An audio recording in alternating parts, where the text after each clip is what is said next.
Hello, in this presentation I will present the paper Towards Robust 3D Object Detection in Rainy Conditions, published at ITSC 2023 in Bilbao, Spain. LiDAR sensors are used in autonomous driving applications to perceive the environment. They allow for accurate depth estimation independently of the lighting conditions. They are, however, negatively affected by adverse weather conditions like rain spray, snow, or fog. The water particles that compose these effects can lead to scattering or a partial or total reflection of the transmitted measuring signal. This last effect causes the introduction of unwanted noise in the measurements. For example, in rainy conditions, we see large spray clouds behind vehicles traveling at high speeds. In the video, we can see an example of the effect.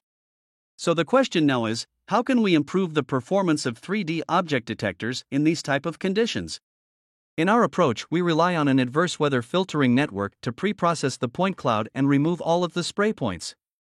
In the video example, we see the result when using AWNet, a state-of-the-art method in adverse weather detection.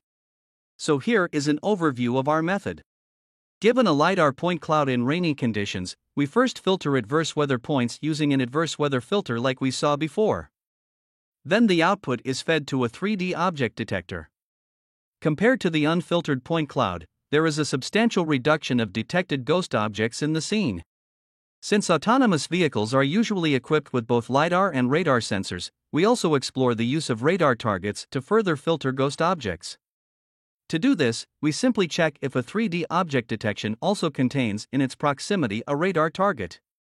As we can see, this further reduces 3D ghost objects.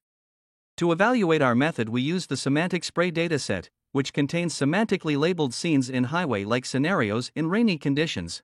Quantitatively, we observe that when using a LiDAR-only adverse weather filter, there is a substantial improvement in the 3D average precision performance. When using also the radar targets, we see even more improvements, showing that this simple approach is highly effective in improving the robustness of 3D object detectors in rainy conditions. We also report some qualitative results.